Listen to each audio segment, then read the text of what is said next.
नमस्कार दोस्तों, एस्ट्रोलाइव चैनल में आप सभी का बहुत बहुत स्वागत। फिर से पधारने के लिए बहुत शुक्रिया। और आज हम फिर एक बहुत ही महत्वपूर्ण वीडियो लेके आपके बीच उपस्थित हुए हैं।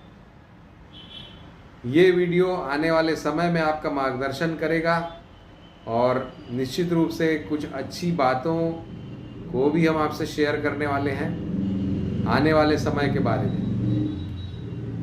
दोस्तों, 13 अप्रैल का दिन बहुत ही महत्वपूर्ण है क्योंकि उस दिन नववर्ष, हिंदू नववर्ष का प्रारंभ होता है। और हिंदू नववर्ष की कुंडली जो होती है, प्रवेश कुंडली, वो एक साल देश का भविष्य किस तरह का रहेगा, इसकी पूरी वानगी, इसका पूरा खाका हमको बताती है ज्योतिष में। तो इस कुंडली की विवेचना बहुत ही महत्वपूर्ण होती है दोस्तों। मुझे तो लगता है सबसे ज़्यादा महत्वपूर्ण होती है नववर्ष प्रवेश कुंडली की विवेचना। और आज हम वही विवेचना करने वाले हैं, आपको बताने वाले हैं कि आने वाला समय देश के लिए कैसा रहेगा और हम सभी के लिए कैसा रहेगा। खासकर जो भारत में रहने वाले हमारे दर्शक हैं, तो भारत के लिए विशेष रूप से ये कैसा रहेगा। दुनिया के लिए भी थोड़ी बात इसमें आ जाएगी जो भारत के परिप्रेक्ष्य में होगी। तो ज़रूर इस वीडियो को अंत तक देखिए। सबसे पहली बात, 13 अप्रैल को जब नववर्ष का प्रारंभ होगा, उसके कुछ घंटों पहले ही सूर्य और मंगल अपना राशि परिवर्तन करेंगे। तो ये जो बात है, ये इस नववर्ष प्रवेश की कुंडली को और भी ज़्यादा महत्वपूर्ण बना देती, क्योंकि दो बड़े महत्वपूर्ण ग्रह ठीक उसी समय राशि परिवर्तन कर रहे हैं, यानी कि वो इंडिकेशन दे रहे हैं कि आगे क्या होने वाला है। और जैसा कि YouTube में अभी बहुत सारे वीडियोस चलते हैं युग परिवर्तन के बारे में, जो बहुत से ज्योतिष बता रहे हैं कि युग परिवर्तन का समय है। तो युग परिवर्तन की अगर वो बात कर रहे हैं तो निश्चित रूप से वर्ष 2021-22 और विशेष रूप से जो हमारा नववर्ष प्रारंभ होगा 13 अप्रैल से और एक वर्ष लगभग चलेगा, ये साल बहुत ज़्यादा महत्वपूर्ण है, क्योंकि कोरोना के संकट से हम निकले हैं या अभी भी कुछ हद तक उसमें परेशानी हमें मिल रही है। तो ये वर्ष बहुत ही महत्वपूर्ण हो जाता है, क्योंकि पढ़ाई लिखाई, फाइनेंस, सब कुछ दांव पर लगा हुआ है। फाइनेंस की बात आई दोस्तों, तो मैं अपने पिछले वीडियो के बारे में ज़रूर आपसे शेयर करूंगा कि मैंने उसमें बताया था कि बुध शुक्र के राशि परिवर्तन से कुछ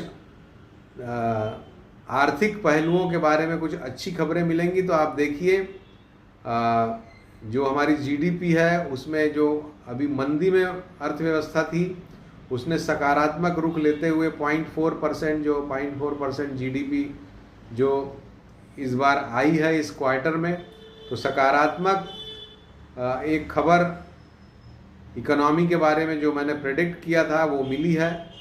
इसके अलावा जो हमने प्रेडिक्ट किया था कि आतंकवादी घटनाएं बढ़ सकती हैं या आतंकवादी जो स्लीपर सेल्स हैं वो सामने आएंगे, तो मुकेश अंबानी के घर के पास जो जिलेटिन की छड़ें मिली, जिससे पूरा देश आतंकित और आशंकित हुआ है, कहीं ना कहीं वो मंगल राहु की युति के कारण ही है। और अभी बहुत दिनों तक मंगल और राहु की युति रहना है। तो इस तरह की घटनाओं के प्रति विशेष रूप से सावधानी आवश्यक है, अनिवार्य है। आइए हम अपने वीडियो पे चलते हैं। दोस्तों, ये जो कुंडली बन रही है, वर्ष प्रवेश की कुंडली, ये मेष लग्न की कुंडली बन रही है। और मेष लग्न की कुंडली में सूर्य, शुक्र और चंद्रमा 3 ग्रह हैं। दूसरे भाव में राहु है वृषभ राशि में। तीसरे भाव में मंगल आ जाएंगे मिथुन राशि में। उसके बाद चौथा, पांचवा, छठा और सातवां भाव ये खाली है। 8वें भाव में केतु रहेंगे। 9वां भाव खाली है। 10वें भाव में शनि स्वग्रही रहेंगे। 11वें भाव में गुरु रहेंगे और 12वें भाव में दोस्तों बुध रहेंगे। तो ये कुंडली का निर्माण हो रहा है, नववर्ष प्रवेश की जो कुंडली है।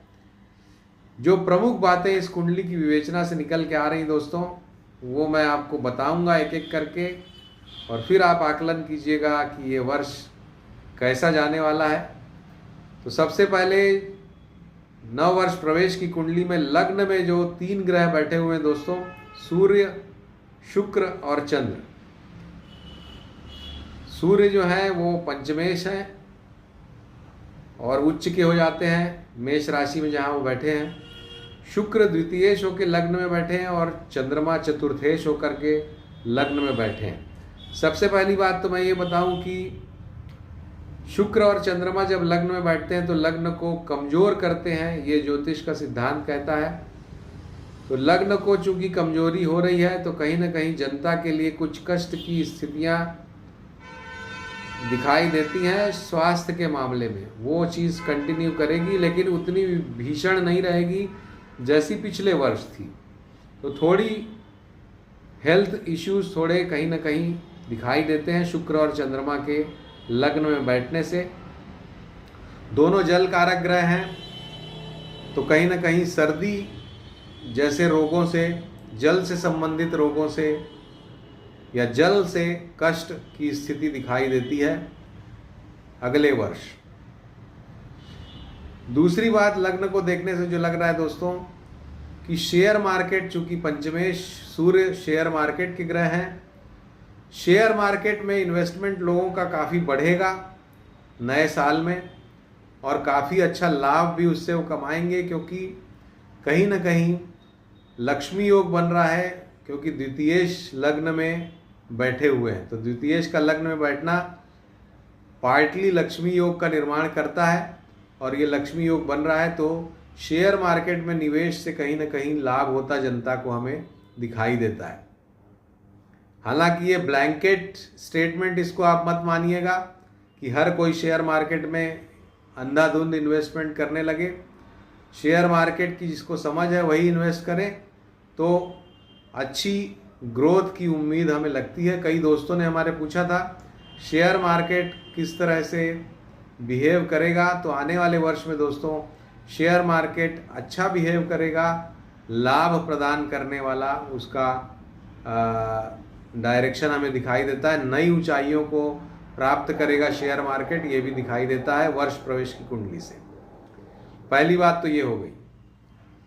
दूसरी बात दोस्तों, सूर्य चूंकि राज्य पक्ष का कारक है, राज्य का कारक है, जो हायर अप्स हैं, पोजीशन होल्डर्स हैं, प्रधानमंत्री हैं, मुखिया हैं, उनका कारक है, और सूर्य उच्च के होके बैठे हैं, तो कहीं ना कहीं उनके लिए अच्छा समय तो रहेगा, लेकिन शुक्र और चंद्र का प्रभाव भी रहेगा। तो इसका मतलब है कि कुछ अड़चने भी उनके सामने रहेंगी, जिसके कारण वो जितनी उनका प्रभा मंडल है वो पूरा प्रभा मंडल फैल नहीं पाएगा, और कहीं ना कहीं वो प्रभा मंडल बादलों के बीच कहीं ना कहीं छुपता हुआ दिखाई देगा बीच बीच में। ये भी हमें इस कुंडली से, इस लग्न से पता चलता है। अब आइए दूसरे भाव यानी धन की बात करते हैं। अगला वर्ष राष्ट्र के धन के लिए कैसा है, तो वहाँ पर राहु बैठे हुए हैं। अचानक तेजी और अचानक मंदी की परिस्थितियाँ राहु बना सकता है, विशेष रूप से तेजी ही पैदा करेगा, और आर्थिक फ्रंट पे निश्चित रूप से अगला वर्ष अच्छे फल लेके आएगा, क्योंकि लक्ष्मी योग का निर्माण भी पार्टली हो रहा है और राहु भी बैठे हैं, वो भी धन को बढ़ाएंगे। तो अगला वर्ष जो है दोस्तों जीडीपी में और बढ़ोतरी होगी और काफ़ी अच्छी ऊंचाइयां जीडीपी प्राप्त करेगा, ये इंडिकेट हो रही है अगले वर्ष की कुंडली से। तीसरे भाव में जाते हैं, पराक्रम का स्थान है जो, तो पराक्रम के भाव में लग्नेश स्वयं बैठे हैं, तो देश पुनः अगले वर्ष यानी कि 13 अप्रैल के बाद जो प्रारंभ हो रहा है हिंदू नववर्ष, उसमें पराक्रम दिखाएगा। कहीं ना कहीं भारत के पराक्रम को आजमाया भी जाएगा और भारत उसमें पूरी तरह से खरा उतरेगा। पराक्रम के मामले में देश का नाम रोशन होगा, ये बात हमें दिखाई देती है।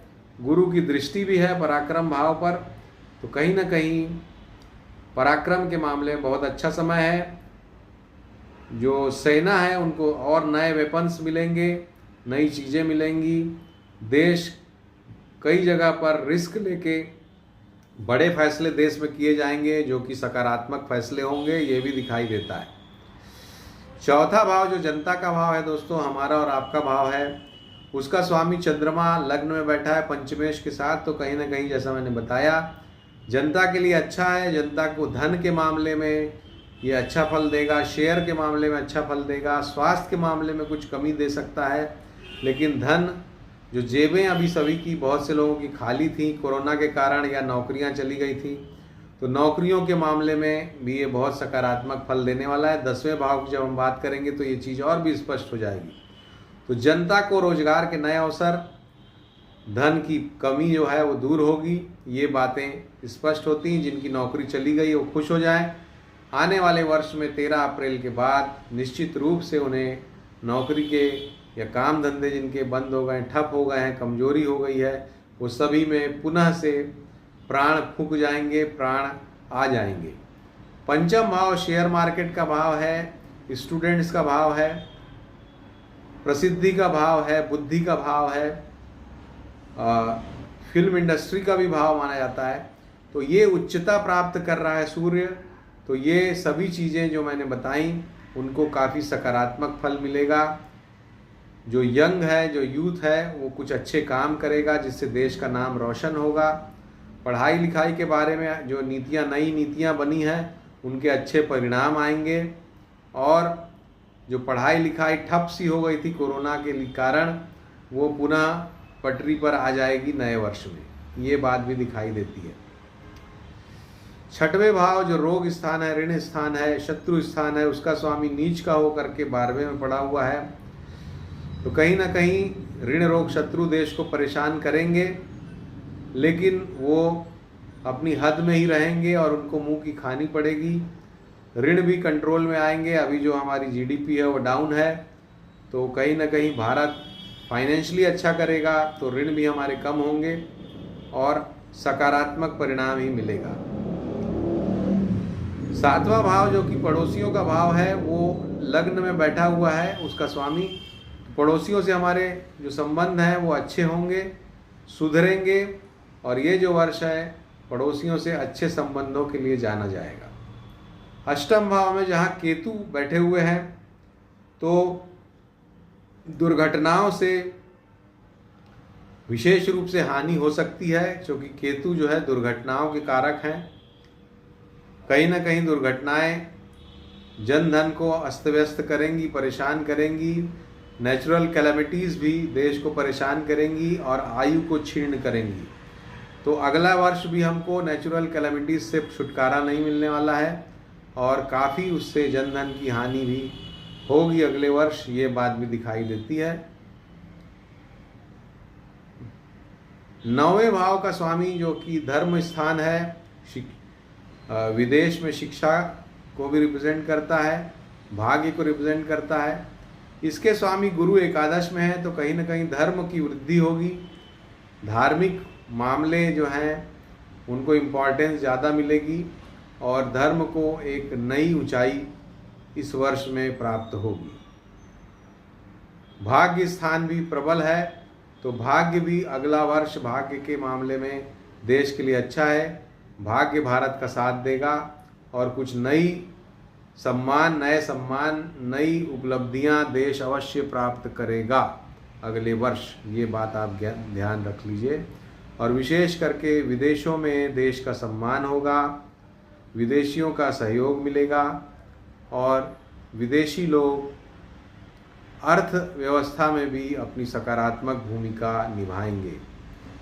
तो विदेशों से विशेष लाभ होगा। अमेरिका वगैरह जो देश हैं, ब्रिटेन, अमेरिका, कनाडा, जहां लोग भारत के जाते हैं, तो वहां पर भारतीयों के लिए सकारात्मक स्टेप्स लिए जाएंगे, ताकि भारतीय ज़्यादा संख्या में वहाँ जा सकें, भारतीय विद्यार्थी ज़्यादा संख्या में वहाँ जा सकें और लाभ प्राप्त कर सकें। 10वां स्थान जो है दोस्तों, उसमें स्वग्रही शनि है।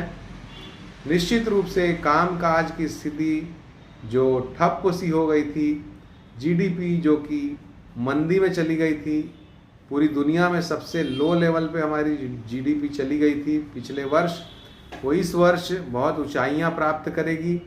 और हो सकता है कि सारी दुनिया में सबसे ज़्यादा ग्रोथ रेट इंडिया या हमारा देश भारत प्राप्त करे।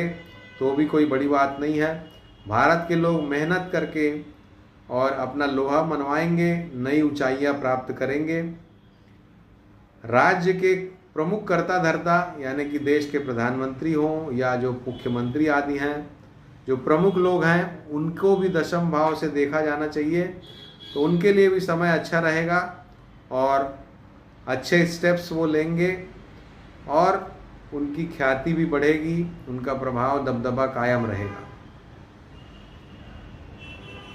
इसके बाद हालांकि दशमेश दशम भाव में है, लेकिन चतुर्थ भाव को कहीं ना कहीं दृष्टि डाल रहे हैं, तो कुछ परिवर्तन भी राज्य पक्ष की तरफ से होंगे, जिससे जनता को कुछ व्यावहारिक मामलों में दिक्कतें भी आ सकती हैं, लेकिन देश के मामले में कुल मिला के उसके परिणाम सकारात्मक रहेंगे। 11वें भाव में स्वग्रही गुरु, माफ़ कीजिए, 11वें भाव में गुरु जो हैं वो लाभ को बढ़ाएंगे अच्छे तरीके से, जैसे इंडस्ट्रियल ग्रोथ हो या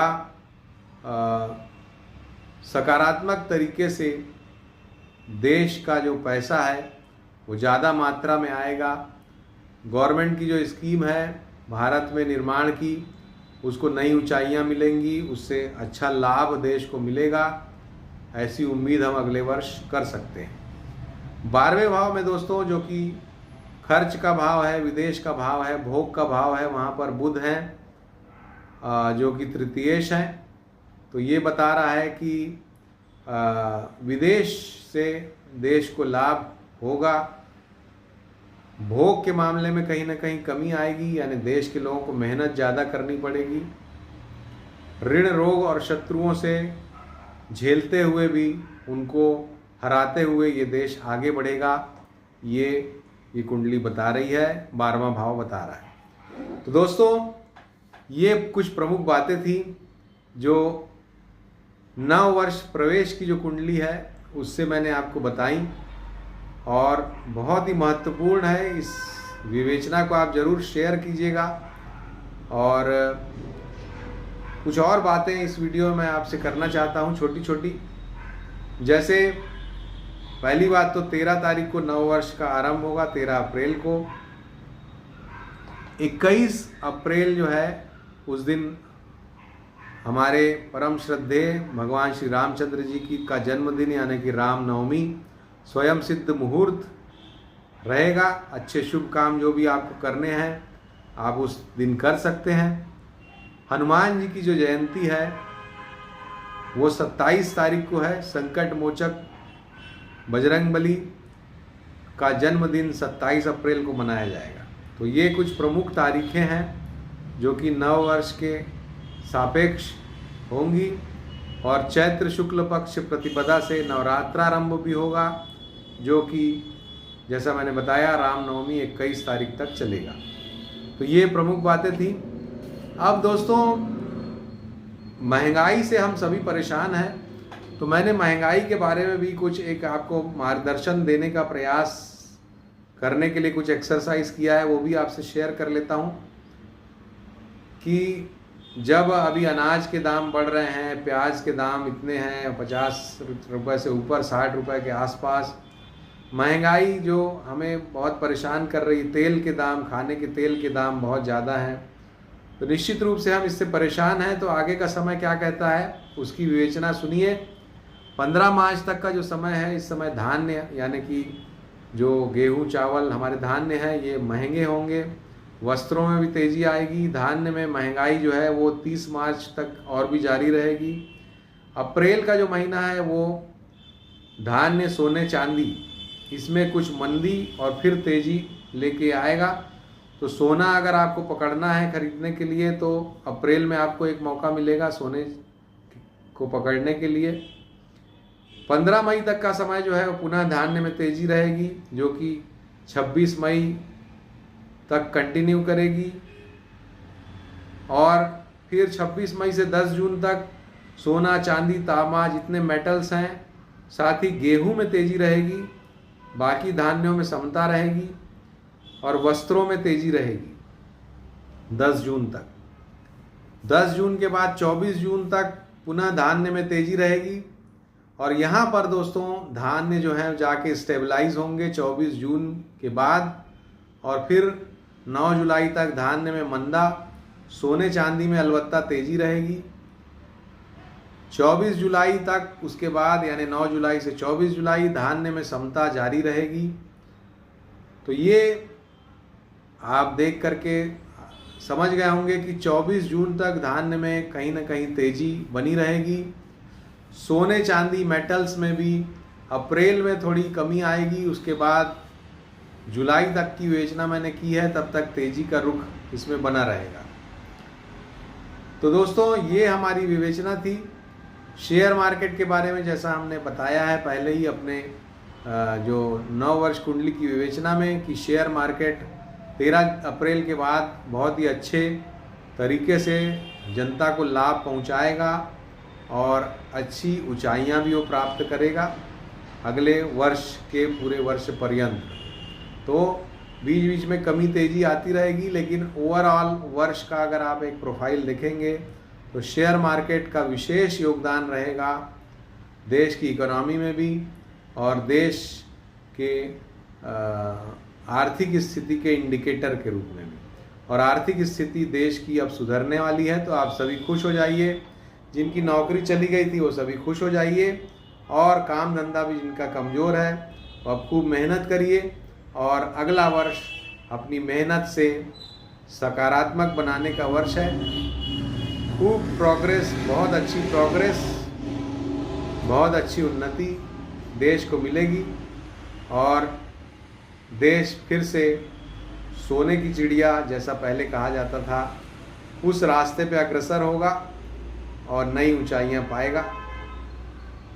यही था मेरा आज का निवेदन। अगर आपको पसंद आया हो तो इसको ज़रूर लाइक कीजिए, शेयर कीजिए, और अगर अभी तक आपने सब्सक्राइब नहीं किया है हमारे इस चैनल को तो तुरंत सब्सक्राइब कीजिए, यही आपसे अनुरोध। और अपना आशीर्वाद हमें ज़रूर दीजिए, हमारे इस परिवार से ज़रूर जुड़िए। नमस्कार, धन्यवाद।